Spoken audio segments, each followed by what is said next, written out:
This is a show curated by Florian Berger. The show is called Amazing Gaze, by Kasper Einstein with an intro from Nonja. Management, Susanne Songi Griem. Music together with Veronica Smith. Stagehands, Karin the Caravan, Sasha the Bike. Assistants, families from the Zoo Vienna.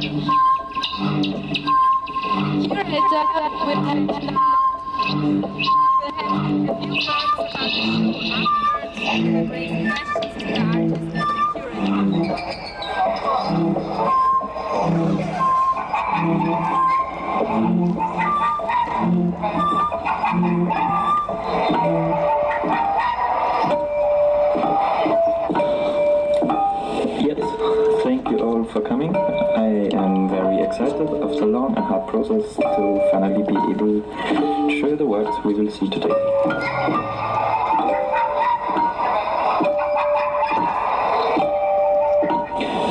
I want to start with a quote from Capro, which I got remembered recently, that says, "Art is about paying attention."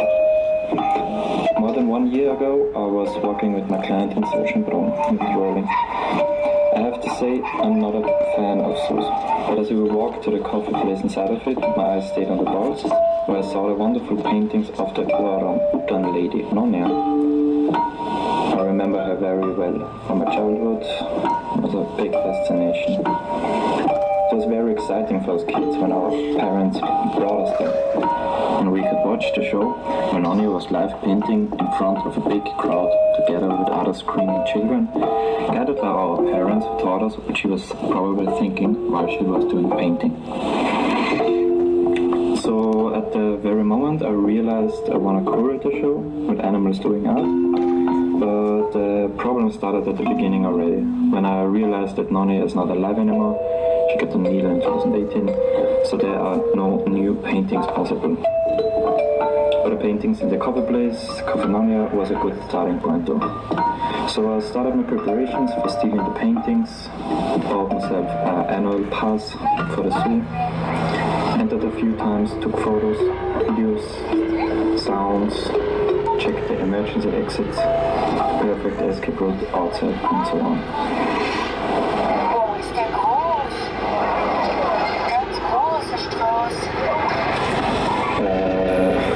For the self-defense at this point, no, stealing is not the smoothest way for a curator.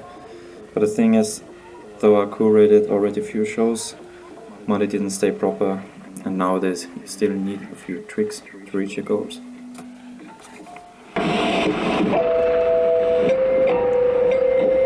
And Nonja's dead, so the paintings don't belong to someone anymore, I guess. So 4 days before the scheduled art stealing operations, thanks at this point to the people who helped preparing, the zoos and a lot of other stuff closed for a longer period of time, and I couldn't get access anymore. I also found out that Nonja's painting hanging in the coffee place were reprints, so as I honor all that is left over are printings about Nonja whilst doing paintings. But at this point of time, I was luckily already in the process of working together with our rising star in the sculptural sector, Kasper Einstein. You probably know him by some recent actions or studio visits. Good.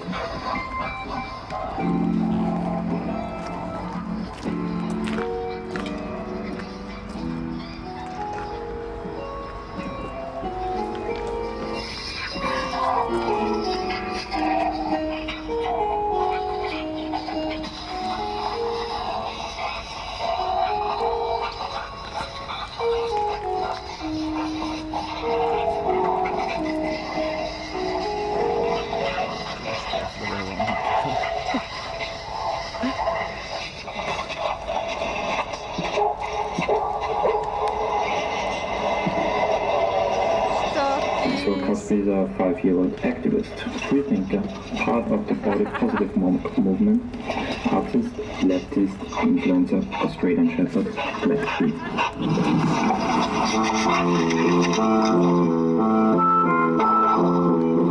The 400 room apartment is manager Susanne Songi Griem. I kind of didn't realize him working on sculptures until I started with forming the exhibition. Then it struck me. Because paintings for animals we saw a lot in the last decades: monkeys, dogs, cats, dolphins, elephants. But sculptures is a NBT, so never been done. I asked the management of Kasper what he will possibly think about working together, and after some good talks we agreed that I could guide him, visit him working in the studio and collect what I think is worth it. So, but things didn't get really easier from that point, but definitely very exciting. The fascinating thing about Kasper is that you can't just force him working.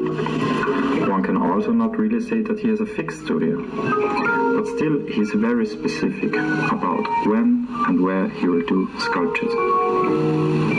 We spent days together in the forest, in 4-walled rooms, dirty basements, open fields, and the first times I could never predict if the magic is happening or not.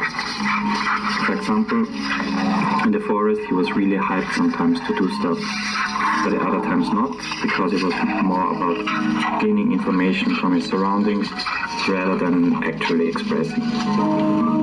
Open fields worked super good, because it gave him this particular emptiness in his brain to let it free flow.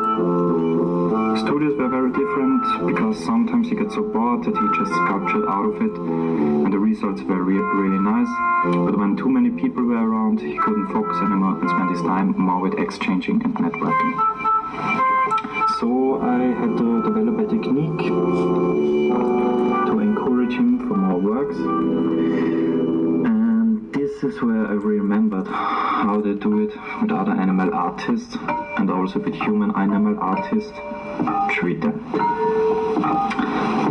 In consultation with Kasper's management, I did so.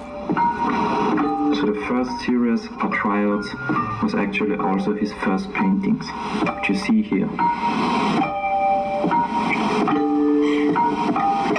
We built a small treat box out of plastic, and under it there were different markers, pencil, etc. attached. So afterwards I used treat technique for doing sculptures, treats for bites. I could even manage to encourage him to work more aggressive, because that was, in my opinion, a little bit missing before.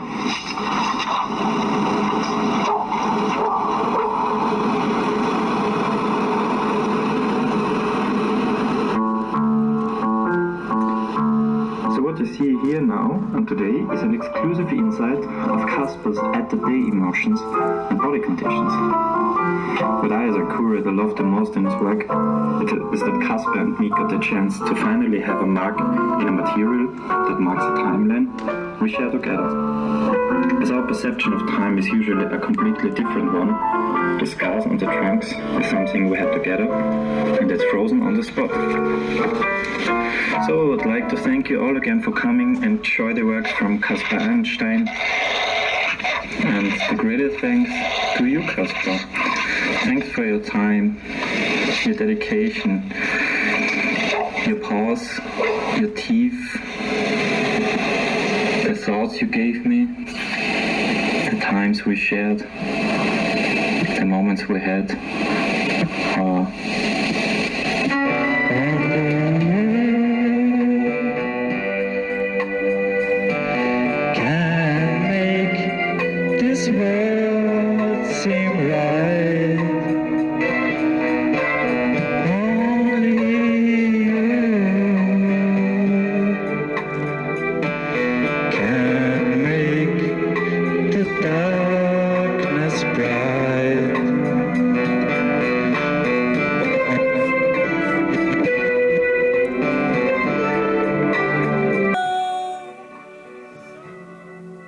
Can thrill me like you do, and fill my heart with love for only you.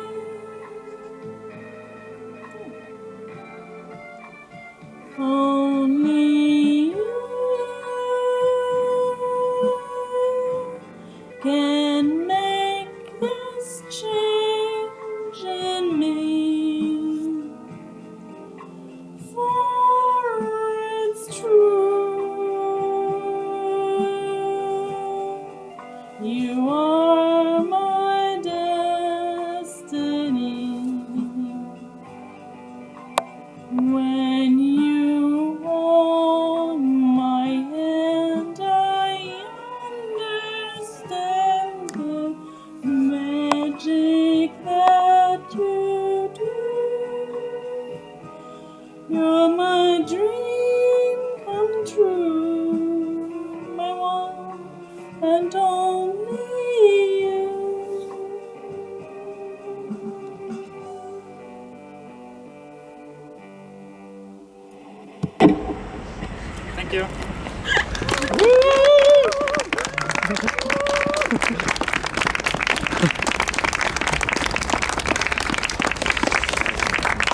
Die Skifahren, oder?